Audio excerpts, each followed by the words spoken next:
hola, peoples. Sup? All right, so we are going to be welcoming November with a discussion as well as application on like mediumship, ancestral topics and such. Tonight, we're going to be talking about, again, spirits, the dead, mediumship, ancestral workings, and because, November, in November, we actually have Samhain, which I believe was today, the actual date, I believe. And we have, the Day of the Dead. We have a lot of interesting, death-related and spirit-related experiences, holidays, remembrances in November. So we figured that'd be a good time to talk about connecting, communicating, keeping that going, and all of that. Right, Miss Melissa? Yes. Well, November you still have in certain areas, even though it hasn't felt like it in my area at all. Fall is in full swing. Here it's like 90 degrees southern hell, so, whatever.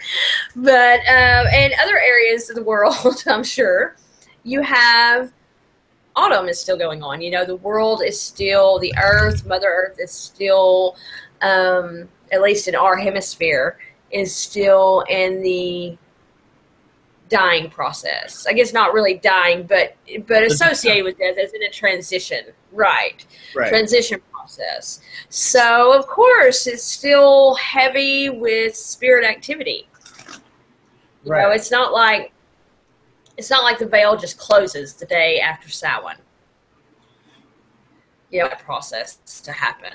So, and then the full moon that comes up, makes it thin again.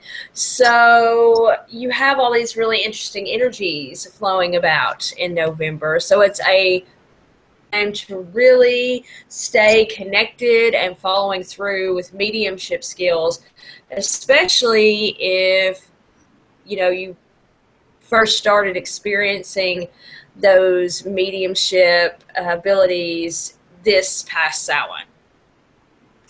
If that was the first time you really honored your ancestors or connected with the eternal witches of the Sabbat, or if if that's the first time you've had that experience with all the witches that came before us and your ancestors, then for sure you want to keep that energy and that flow going. Right, absolutely. We have November, which is the descent. We have there is something I was trying to say and it just totally left. But winter, we go within, we travel within, we dig deeper into who we are, what we are, and during Halloween, the end of October and the beginning of November, we start to really experience where that veil is extremely thin. Our awareness is very alert. It's very on point, and we're ready to receive messages. We're ready to receive this very spiritual awakening or experience and this transition. And so when we are very open to it during this time, it's important for us to be aware of it and take that to the next level, to expand upon it and to increase our abilities and skill sets during this time. So that's what we are going to be sharing this month with you. Yes, it's going to be exciting. I know, we're going to have a lot of fun. And let's see. So let's talk about why ancestors, we've done ancestral communication and shows before, but it's still good to kind of touch upon. But let's talk about specifically an ancestral altar, because a lot of people right now, they're receiving messages or they're communicating with ancestors, and some people might not know how to really take what they're experiencing now and creating a more oh my gosh, I can't even think of the word. Permanent? Yes, that's the word. A permanent altar and experience, for the coming years. So let's talk about setting up like an ancestral altar, what goes on it, what might not go on it, and how to really activate and create something of that nature. Right. Well, the first thing whenever I really started looking into creating an ancestral altar was the don'ts. Those are like the first thing that people talk about. Don't ever put pictures of the living on your with pictures of the dead. It's kind of bad luck for the living. And I was always told not to use salts or put salts out as an offering for ancestors or on your ancestral altar, because salt dissipates spirits. So, you might lose that connection. Even though I will say the Day of the Dead, they do put out small bits of salts, but for different reasons. They put it out to flavor. It's for flavoring the food, right, that the dead is being offered. So, there is that. To me, that's a whole different kind of practice, and it's not really an offering. It is for flavor, and if you are from or know people that, from the Hispanic point of view, that they are all about some flavoring of the food. Oh, yes. That is a big part of their culture. So, but yeah, that's what I was always told not to do. As far as what I actually do employ on my ancestral altar, which is a very small space right now, I have skull candles. To me, whenever I light them, that is a way of connecting, to my ancestors, helping that connection. And I have pictures. I have things they enjoy, like especially where I can't, like pictures are lost or I don't have access to certain pictures. So like my great grandmother, she used playing cards to read tarot.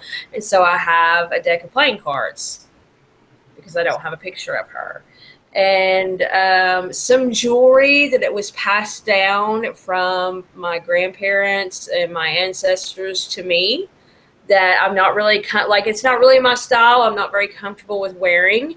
So I keep that on my ancestral altar. Jewelry is very, important, especially if it's heirloom kind of jewelry. Right. It's been passed down through the ages. So things like that. I have, I often leave flowers, certain crystals. One of my grandmothers loved garnets, so she has a garnet in front of her picture. Another one of my grandmothers was really big into lavender. Like she wore lavender water all the time. And so I have some lavender buds by her picture. So to me, it's whatever connects you to those who have passed on. Right. That's what. Yes. I do. I like it a lot. And, and that's so true. Like, you work with what they enjoyed. For me, mine is a little different because I don't really have a connection to anyone that in my family who has killed over. Right. And I actually really don't know anyone who in my family who has passed. Like, I don't have, like, my great-grandma, like, and the other one's a fucking bitch. Like, she's crazy. I would never want to work with her. She's crazy. So right. I would never even, I would not have that open. So the way I do it is I sort of tap into my culture, my the upbringing I had and those influences. So I know there's certain things that are tied to the spirits of that energy that I utilize and I'll put on my altar. I tend to work with the witches of the Sabbat and entities and spirits who are have come before us and who may come again. So I have a lot of representations that are given to me on my altar. So I actually have a shell full of garnets and roses, like rose petals mixed. Um, I have Marie Laveau up on that altar. Oh yeah, I have that too. I mix those in with my ancestors. Yeah, well, and I feel like, I don't know, I feel like they are part of my ancestral line because, you know, as a magical practitioner and as someone who's called to work with them, they're not deities. They have, you know, very well known physical presence. So I associate that with ancestral kinship, like just connection. And so I have her. I have like Tituba on my altar, and I have other representations that are specific to them on my altar. And before I have, okay, so I have all that shit. You know, Melissa did way better at expressing what to put on there. Before you do that, what I do is I'll take graveyard dirt or crossroads dirt of you know, someone specific. Like if again, I know the individual or it's dirt from, let's say, Marie Laveau, you know, that was acquired possibly at one of her spots, you know, or a sacred space. I'll take that dirt and I'll actually mix it with Florida water. It's muddy, of course, and I'll like kind of I won't use a lot of dirt, but just enough, and more obviously Florida water, and then I'll kind of like wipe down my area, and I'll let it dry. And then I'll clean it again with more Florida water, but I will bless it as I'm preparing the altar, preparing the space, because as I'm mixing the you know, graveyard dirt or the dirt from a sacred space that's connecting to the ancestors, it could even be, like for me, you know, dirt from Mexico, you know? Right. And so I'll do that, and I'll anoint the place, you know, the space. Well, I have a dresser that I use right now because that's what I have, but I'll do that, and the entire time I do that, I'll be in trance, and I will pray, or I'll chant, or I'll express, like, you know, the communication. I will open myself up to spirit, to you know, divinity, to the ancestors, and I will praise them, and I will honor them, and I will express, like, this is for you.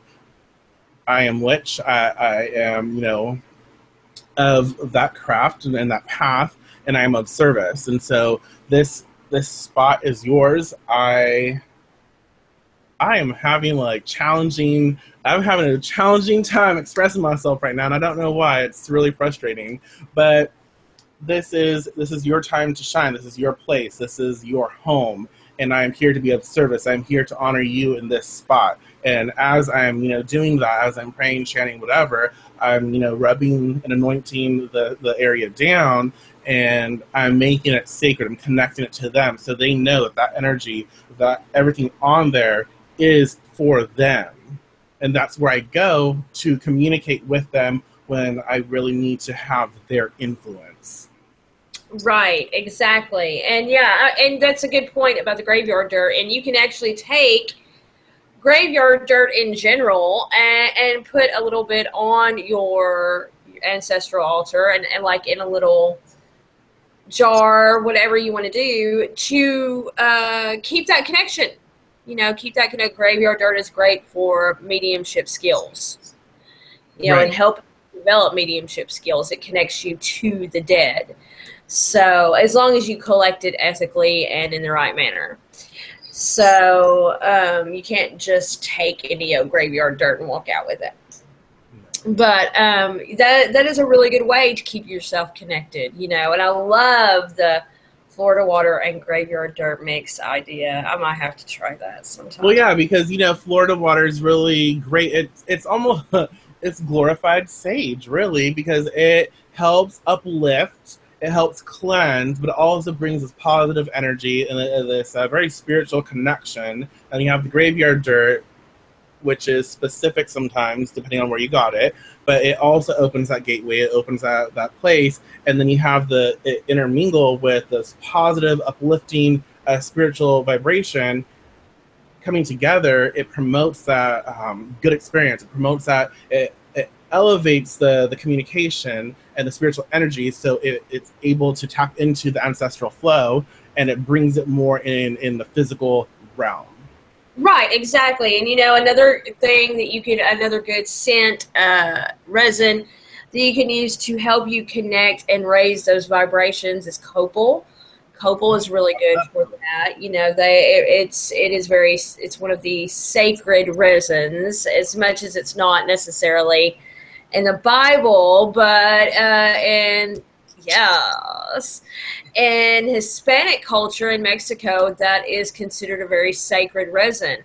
And they, especially right now, they burn Copal a lot to help them connect and invite the good spirits, their ancestors, the ones they want, the spirits they want to come visit them into their home, and they will use Copal to do that. And it guarantees that it is the spirits you want to communicate. You're not attracting any old spirit that can just come in and screw with you.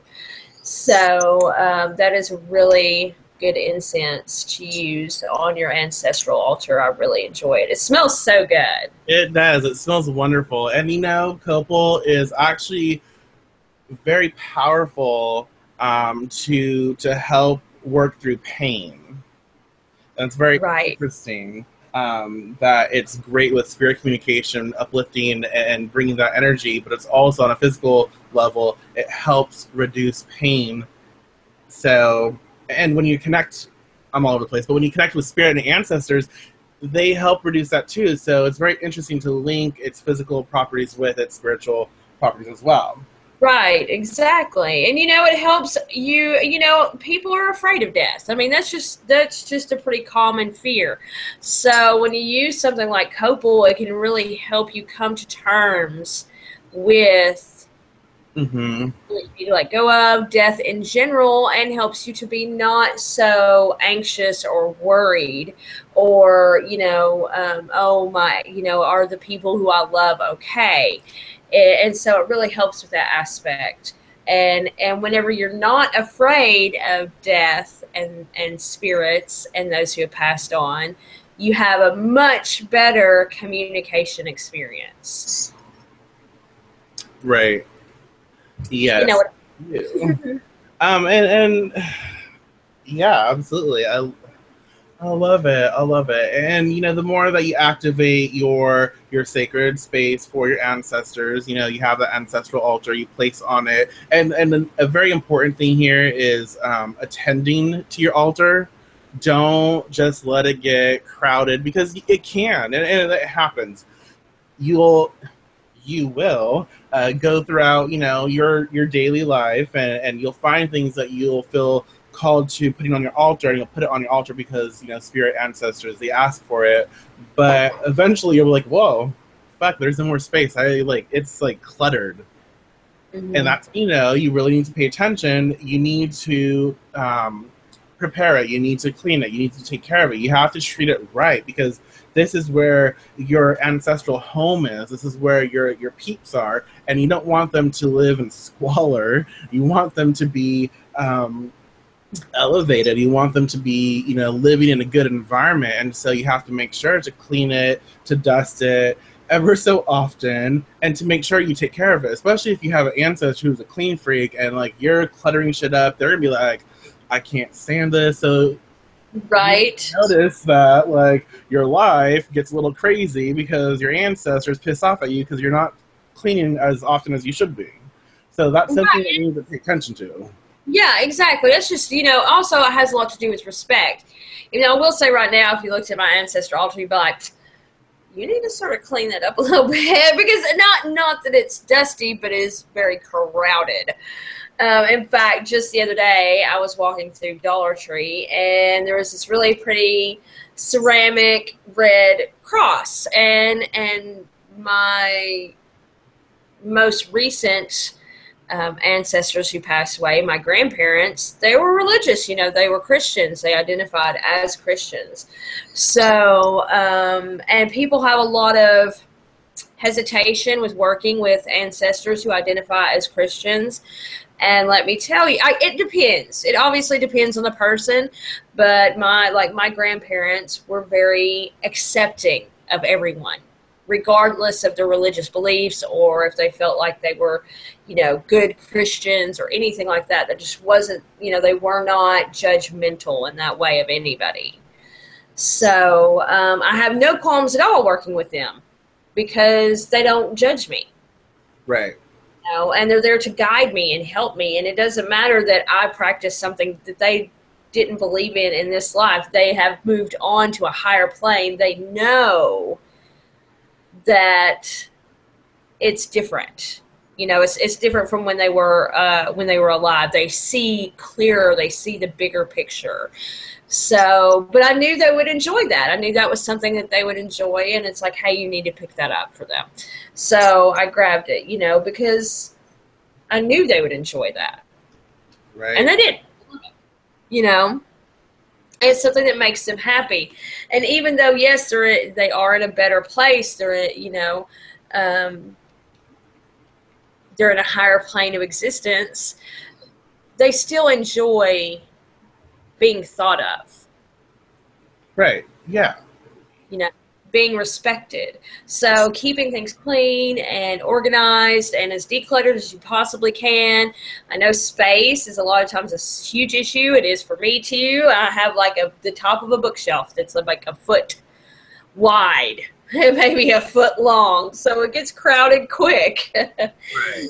So, but it's just about keeping things respectful. Right. Respect is the number one. Yes. So, and, well, this is a little, you know, I'll share with you a little trick, a little formula that I do. And this is more like for those of us who might be out on a bike trail and you need to, you know, do a little working, or, you know, you're in nature and you want to take your ancestral altar, the influence, with you. And what you can do is create like a specific, have a bowl or some like offering dish or something that you create and you have a specific formulation on. And what I do is I'll take a little bit of like graveyard dirt from the entrance of a graveyard, you know, obviously collected with permission and blah, blah, blah. I'll get that and I'll mix it with like white sage. I will add Damiana to it, a little bit of patchouli. I will take selenite and grind it up, as well as like black tourmaline powder. And I'll grind all that up because, you know, you have patchouli that's very grounding and it's associated with like the underworld, you know, the dead. And selenite is a little more higher, you know, so that kind of takes, you know, the physical as well as like the spiritual, you know, the higher realms, the ancestral experience. It reminds you that it's not just about the physical, it's not just about the dead, like underworld, but there is like an elevated expression to it as well. And the white sage obviously promotes like the good vibes, and Damiana obviously can promote like that love, like the connection you have with the spirit realm and your ancestors. So I will take that and I'll mix it together and I'll keep that on my altar. Sometimes I will add like cocoa powder just because that's a little specific to me and the energies that I work with. Sometimes I'll add a little bit of chili powder just because that's, again, very specific to me. But take that base formula and then whatever ancestors that you work with, alter it a little. And then when you want to go and practice and craft elsewhere, get a little bit of that formula and you can take it with you and create a circle or just have it represented somewhere, you know, in front of you, beside you, whatever, but you can use it and take it with you to call forth that power, to make sure you have that very direct connection, that's very specific. I don't know why I'm doing this, because my altar is back there. My altar's behind me. I just realized, like, I'm, like, doing all this. My altar's behind me, so I'm, like, trying to, like, point at it. But you have that connection with you, so you can take it with you on the go. Right, exactly. And that helps you to stay connected to spirit. And that is what, you want to do, especially right now, especially if you have just really connected to ancestral energies, whether they be, your direct bloodline ancestors or, the witches who have come before you. So you want to keep that connection alive, and that's a great way to keep that connection and carry it with you, and really, learn to really incorporate and work with your ancestors in your daily practice. One of the things I really enjoy doing is I have 2 polished little tumbled snowflake obsidians. I really enjoy snowflake obsidian and mediumship because the obsidian, the black obsidian, is obviously associated with the underworld. And then you have the little white snowflakes that to me connect with the higher realms, divine. And so you can bring those two, together really well. It draws upon the dead, but it also helps you speak and communicate and connect to spirit. So I have 2 of them, and I'll leave them, both of them, on my altar. And anytime I want to go out, commune with spirits, connect, even connecting just with the raw physical spirit energy of the land, because your ancestors can help you with that. They can lead you and guide you into doing things like that. So I will take the twin, because they look just alike, and carry it with me. It's in my pocket, it's on my person, and to me, that not only does it help connect just by being a snowflake obsidian, but it has been charged on that altar, and also has its twin, that so I can literally pull all the energy from the altar to this other stone if I need to. It's a direct link to that altar. So a lot like Michael's formula. So, and it, to me, it just helps connect, especially if I'm just out wandering and like, hey, I want guidance. Tell me what I should do. I'm going to go to this sacred space, and is there something I need to do here? Is there something I need to pay attention to? And you have guidance. Hell yeah. I like that. I like you like it. Simple little things, it doesn't, it can be as complex or as simple as you want it to be, as long as you stay connected. Right. That's the important. Yeah, and the complexity and the simplicity of it is all up to you, because whatever works for you. Some people, the way they connect, the way things make sense to them is very complicated, but to them it's not that complex. And simplicity to some is, the best route, because that's how they connect. So whatever, in that way, whatever works for you is what matters, because you have to follow that connection and how you're going to increase the communication and bring that experience to you and fuel it for the rest of your witchy life. Right, exactly. So, and keeping that connection alive to ancestors, to the great dead, to the witches who have come before you is important. I mean, that some witches have their own set of spirit guides, but if you haven't, and even for those who already do have spirit guides and spirit familiars and things like that, there is still ancestral magic and ancestral connection can help you in a completely different way than just spirit guides or your spirit familiars. Right. They pass on knowledge to you, which is knowledge that they already know. They have experienced. They do more than guide you. They really teach you. So right. There's a lot to be learned from them. Yeah, so, that's a little bit about, ancestral, information, energy, and creating an ancestral altar. Obviously, you want to prepare the space and connect it and align it with that that power, and then you want to place upon it your ancestors and the spirits, you know, the ancestral spirits that you seek to connect with, that you seek to build a relationship with. And you also need to remind yourself and remember to be respectful of that space that you create, to clean it and to take care of it. This, having an ancestral altar, an ancestral connection, is an act of service.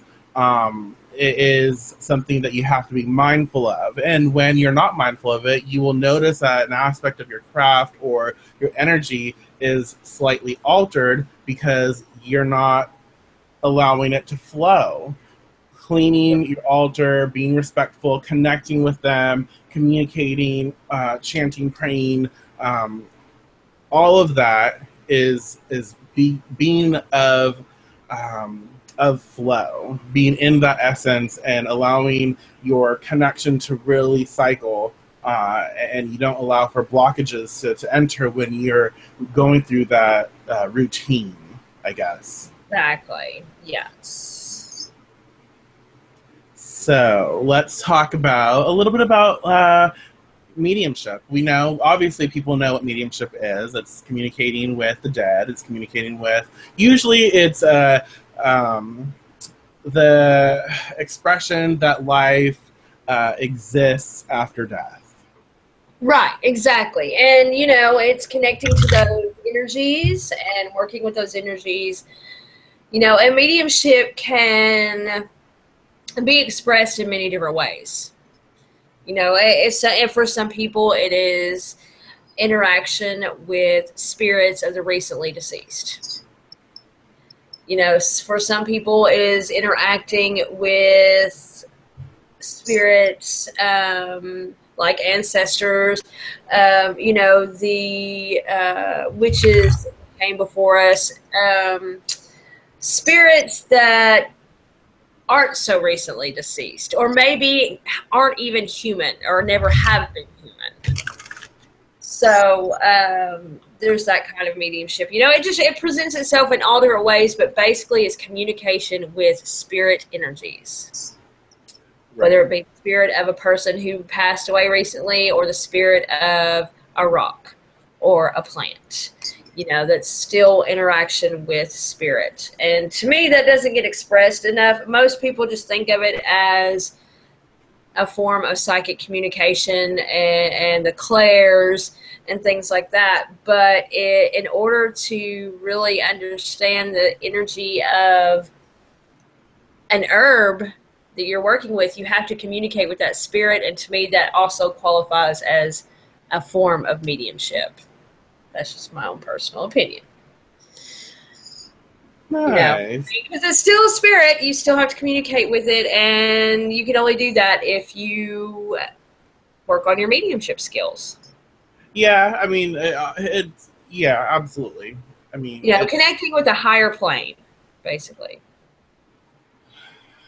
Yes, I can see that. I like it. And you know, y'all, mediumship is just a connection and extension of witchcraft and of what we're capable of. And right. It's something that I feel, you know, innately we achieve and we do, because when we're listening, and it's no disrespect to mediums out there, and so it's not that, but when we're connected to our intuition, and mediumship is not intuition, but when you're connected with trusting your gut and listening to the messages, and then you open yourself up to mediumship and you follow that train of thought, you connect with spirit, you raise your energy, you connect with spirit, and you listen, and then you relay message. You express what was given to you. And that's just something that I feel is very natural for practitioners of magic, because we have to be very in tune with what we cast. So we're very in tune and aware of the energies that, you know, mundanes cannot necessarily see. They're not trained to see or trained to experience. So when we pick up on those energies, we receive messages. And so we are we're fine-tuned, I guess. We're trained to experience that. And so we naturally have a skill or a knack for spirit communication. Right, exactly, because we work with energy, and if you are able to work with energy and manipulate energy, then you know when another form of energy is trying to communicate with you. If you have spirit guides and you can feel them and speak with them, then you are engaged in a form of mediumship. Yes. So if you can communicate with spirit guides, you can communicate with any other spiritual higher plane of existence energy. You know, whether it's ghosts or, you know, the fae or angels or whatever. You know, if you can communicate with your spirit guides, then you can communicate with any other form of spiritual energy. Right, and the interesting thing, and I don't want to go too long on this, but the interesting thing about that is I've noticed a lot of, witches and individuals who say they can communicate with spirit guides, they can communicate with fae and other entities, but when it comes to actual spirits, you know, who have passed, they say they just can't contact the dead, they can't communicate them. And what I express to them is, if you can open yourself up to communicating with a higher realm, such as a spirit guide or the fae, then you can actually communicate with the dead. You are just blocking yourself, saying that you can't. Because you, on some level, you might be scared of communicating with the dead because you think that maybe if I communicate with the dead, I'm going to see Aunt Sally. Aunt Sally's going to look like she's going to have, worms crawling out her eyeballs. All this, you have this negative perception of how you are going to perceive the dead. And so that obviously is very traumatic and very scary. And so you block. So realize that if you can connect, like Melissa said, with other energies, other frequencies, that you can connect with the dead, especially if you're connecting with a higher guide. If you can connect with a higher guide, there's no reason that you cannot connect with the dead, because technically the dead, if you're connecting with a higher realm, especially a high guide, then the vibrational manifestation of spirit is at a lower gauge, a lower essence. So right. Exactly. It's just like turning your tunage down, you know? Yeah, exactly. You know, because the deceased, the dead, vibrate closer to our level. It's easier. I mean, mundanes can see the dead. Yeah. There's a reason for that, because the dead vibrate at a lower level. It's easier to perceive. So, yeah, definitely. If you're speaking to higher realm beings, then you can yeah, you can speak to the dead as well. It's just getting used to that lower vibration, that lower level of energy in which to communicate with the dead. It's tuning in. It's like tuning in your psychic radio. You know, you need to be down in the 200s instead of the 600s or whatever, you know. Yeah. So, and that's what it's about. So, yeah, to me, if you are able to connect to spirit guides, you can connect to the dead. It's all about opening yourself up to being able to do that. And yes, sometimes it is kind of like the Sixth Sense, where they don't communicate very well, and you see them as they are now, as in their dying moments, and that can be disturbing. But you know, it's not always like that. Right. Every experience is different. Sometimes you don't see them at all. You just hear them, or you get flashes in your mind. You know, it's not always the same. Sometimes they just flood you with smells. You know, it's different. It's not always the same. Right. Absolutely. And, you know, maybe we'll if y'all are interested, we'll do another video on, the protection and the prep situations and all that shit. Because that's important, you know, protecting yourself, understanding the process and what goes on. So we might, do a video about that. But yeah, you get the basis of a mediumship. How to Rule the World from Your Couch by Laura Day is a very good book because it's super easy, super fast, and she makes you do it. You know, don't think, just bam, bam, do. So she gives a really great material for experience, for application. So look that book up. That's really good. Yeah, so yes, let's do this. Well, what we decided to do and was we'll shuffle a card at the end of each Saturday video, and we'll give you a message from Spirit. You know, what is seeking to be expressed right now to everyone watching. And if you have any questions, y'all, about ancestral altars or workings, mediumship, comment below, and we'll get back to you for sure. Yes, and we're using an awesome deck.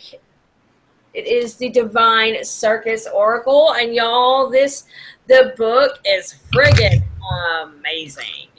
The cards are fun. It has a very if y'all ever watched Carnival on HBO, it has a very Carnival feel. It's more about the people of the circus, not necessarily. I love carnies. Yes, it's kind of carny-esque. It's this. Thank you, Nadia. Yes, thank you, Nadia. This deck is fucking awesome, and we'll put a link to that in the description below. Just because, y'all, this deck is necessary. If you love reading, if you love oracle cards, this deck. We'll do a review about this deck sometime, but it's a great deck. It is. It is awesome.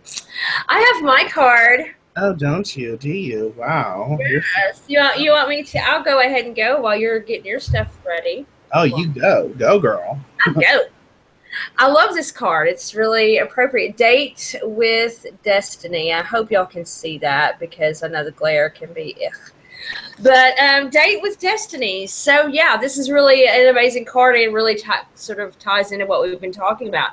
You know, Destiny has a way of connecting you, whether you want to be connected or not. You know, she is mysterious. She is, you know, engaging, and sometimes you just can't avoid what she has in store for you.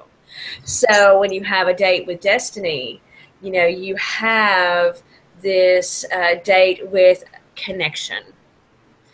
You have this date with source. You have this, you know, whether you really necessarily want it or not, a connection established to a very high realm. You know, this is source. This is the universe. This is what's going to happen. So she has a way of throwing some pretty crazy stuff at you. It can be chaotic, but through that chaos, you can learn and grow and find your calling. You can find your path. And in order to really be accepting of that, you have to open yourself up to those higher connections.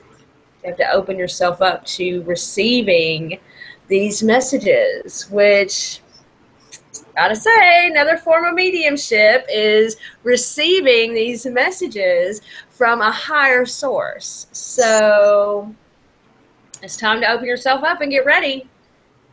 She has news for you. She has plans for you. She has, you know, and these are plans that you developed with her before you decided to come back to the world and take on this physical form. And she's just here to remind you, hey, you know, this is what we agreed on. It's time to get your ass moving in that direction. So pay attention. Things are happening. I like that. I like that a lot. Oh, I love that one. This is Tiger Angel, and wow. Okay, so Tiger Angel is a very interesting card. It's expressing basically you are in need. You are worthy. You are necessary for the experience that you're having. You might feel left out. You might feel neglected. You might feel like just not like disconnected, really. But the universe and spirit are expressing that you're very necessary for your reality, whatever you're going through. You are not disconnected from. You are actually very involved with, and you are necessary and you're needed. You're a necessary part of the equation. Tiger Angels expressing that you have so much to offer and you have so much to give, and it's finding the way to really channel that energy, that information, and allow it to really ground within you, and then for you to express it to the outside world. It goes really great with Melissa's card, and in alignment with mediumship and expressing messages and allowing it to flow through you. You have something to offer, so don't sell yourself short. Don't deny yourself your rightful place in your life, in your experience, in the realm that you are working in, because the spirits, the deities, divinity, the source is saying you are worthy and necessary of all of this. Yes, I love that. I love that. You are worthy, and so when destiny comes knocking at your door, well, you will understand exactly how worthy you are, that the universe needs you to fulfill that role. Ooh, I got chills, and they're multiplying, y'all. But in truth, destiny, your destiny's calling. Everyone has destiny. Everyone has a purpose, and I feel like there are those of you who will be experiencing this that might feel like you just have nothing. You have no purpose. You're not connected. You're not a part of something. But in truth, everyone has a calling. Everyone has, destiny, that purpose. And you just have to really look within and allow yourself to be happy. Allow yourself to find what is necessary for you. But know that divinity, that God, goddess, spirits, whatnot, they are saying it's your time. You just have to see it, because we are shown. Yes. Be open to the message. But yes, y'all, that is what we got. And that's actually a very fitting message for the week ahead of us. I really feel like some good vibes are entering our experience, and we're going to have a lot of fun. So, yeah. Don't forget to comment if you have any questions, like and share the video. If you have any suggestions for like future videos, or if you want to collab with us, communicate with us. Yes. We'll have fun. Yes. But until next time, y'all, we shall talk to you later. Peace. Bye.